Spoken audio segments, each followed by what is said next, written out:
Hello everyone. आज मैं आपके लिए लेकर आई हूँ ऑथेंटिक सोया चाप टिक्का मसाला की रेसिपी, जो कि बिल्कुल मार्केट जैसे मैंने बनाया है। ये बहुत ही टेस्टी लगता है और बहुत ही इजीली बनकर तैयार हो जाता है। ये तंदूरी है लेकिन बिना तंदूर के बनाया है मैंने। तो आइए देखते हैं तंदूरी सोया चाप टिक्का मसाला बनाने के लिए किस किस चीज़ की ज़रूरत पड़ेगी। तो सबसे पहले मैंने स्टिक्स ले ली हैं। आप देख सकते हैं सोया चाप की, ये मार्केट से इजीली अवेलेबल हो जाती है और ये फ्रीज़ करी हुई होती हैं। तो इसके लिए मैंने इसे 10-15 मिनट के लिए गर्म पानी में भिगोकर रख दिया था ताकि ये सॉफ्ट हो जाए और उसके बाद ये इजीली स्टिक से बाहर इस तरह से निकाल ली जाती है। तो इस तरह से हम अपनी सभी सोया चाप को स्टिक से बाहर निकाल लेंगे और उसके बाद इसके पीसेस कट कर लेंगे।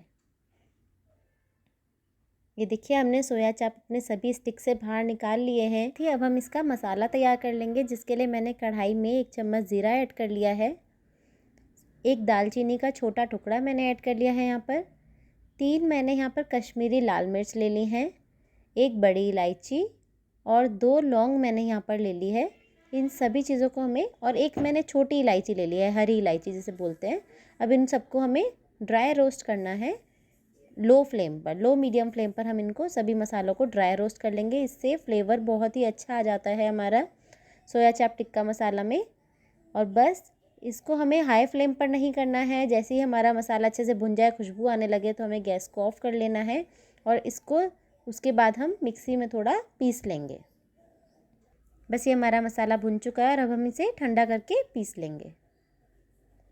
साथ ही हमने सोया चाप को, आप देख सकते हैं, मैंने मोटे मोटे पीसेस में कट करके रख लिया है और अब हमें इसकी लेयर खोलती जानी है। तो लेयर खोलने के हल्का सा हम इसको दबाएंगे और इस तरह से इसकी लेयर खुलती चली जाएंगी।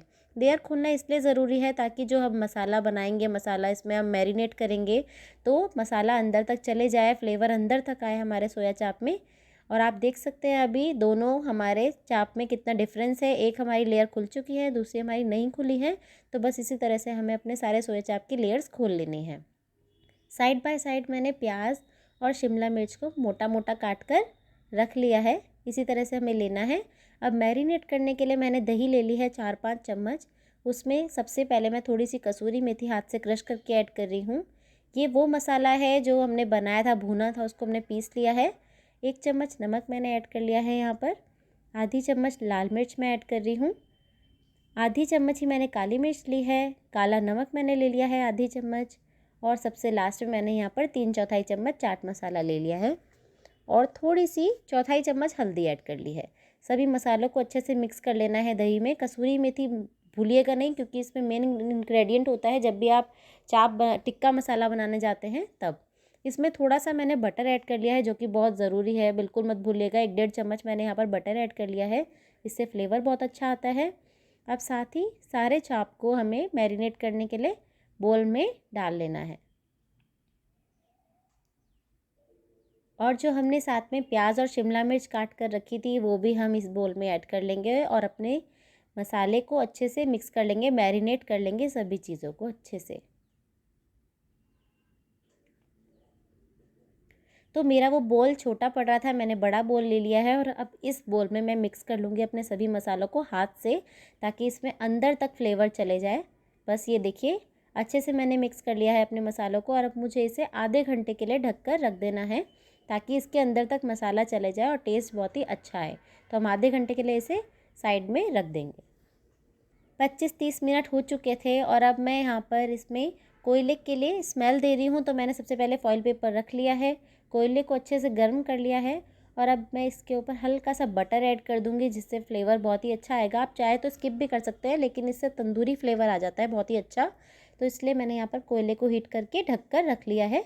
5 मिनट के लिए हम ढकेंगे, ज़्यादा देर के लिए नहीं ढकना है, ताकि इसमें कोयले का फ्लेवर आ जाए, स्मेल आ जाए, अच्छी सी एक तंदूरी स्मेल आ जाए। तो इसलिए बस इसे 5 मिनट के लिए हम ढक कर रख लेंगे। देखिए, 5 मिनट हो चुके हैं, हमने इसको ढक कर रख लिया था और इसमें अच्छे से अब फ्रेगरेंस आ चुकी है कोयले की। तो अब हम कोयला निकाल लेंगे, अलग एक साइड पर निकाल लेंगे। उसके बाद हमने यहाँ पर एक सीख ले ली है, जिसमें हमें अपने सभी चीज़ें लगानी है। तो सबसे पहले एक शिमला मिर्च और प्याज को हम लगाएंगे, ताकि ये स्टॉपर का काम करे। इससे क्या होता है कि चाप हमारे हिलते नहीं हैं और अच्छे से सिक जाते हैं। तो सबसे पहले प्याज और शिमला मिर्च लगाने के बाद में हम सारे चाप अपने लगा लेंगे, इसमें सोया चाप लगा लेंगे और सबसे लास्ट में भी हम यहाँ ऊपर भी हम प्याज और शिमला मिर्च को स्टॉपर के रूप में ऐड कर लेंगे। देख सकते हैं आप, मैंने प्याज और शिमला मिर्च को ऐड कर लिया सबसे ऊपर भी और सबसे नीचे भी। और अब इस तरह से हम अपनी सीख को रेडी कर लेंगे।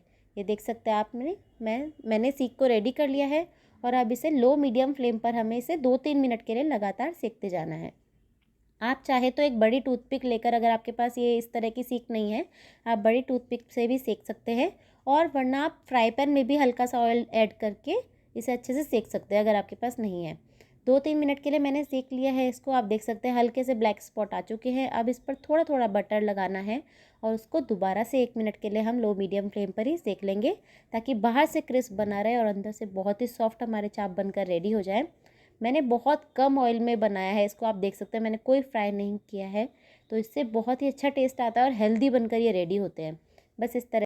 ये लीजिए, हमारा सोया चाप टिक्का मसाला बनकर रेडी है। इसको हमने बोल में निकाल लिया है और अब हम इस पर थोड़े से मसाले ऐड करेंगे, जिसमें मैं सबसे पहले यहाँ पर ऐड कर रही हूँ मेल्टेड बटर। मेल्टेड बटर का टेस्ट बहुत ही अच्छा आएगा, तो स्किप मत कीजिएगा, यहाँ पर थोड़ा मेल्टेड बटर ऐड करना ही पड़ेगा। मैंने 2 चम्मच मेल्टेड बटर यहाँ पर ऐड किया है। आधा नींबू मैं यहाँ पर ऐड कर रही हूँ। अब मैं यहाँ पर ऐड कर रही हूँ थोड़ा सा चाट मसाला। चाट मसाला से टेस्ट बहुत ही अच्छा आने वाला है। और अब मैं यहाँ पर ऐड कर रही हूँ फ्रेश क्रीम, लगभग 1.5-2 चम्मच मैं फ्रेश क्रीम ऐड कर रही हूँ।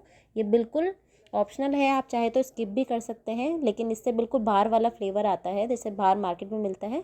और बस अब सभी मसालों को अच्छे से मिक्स कर लेना है हमें। हमने मिक्स कर लिया है, हमारा चाप बिल्कुल रेडी है।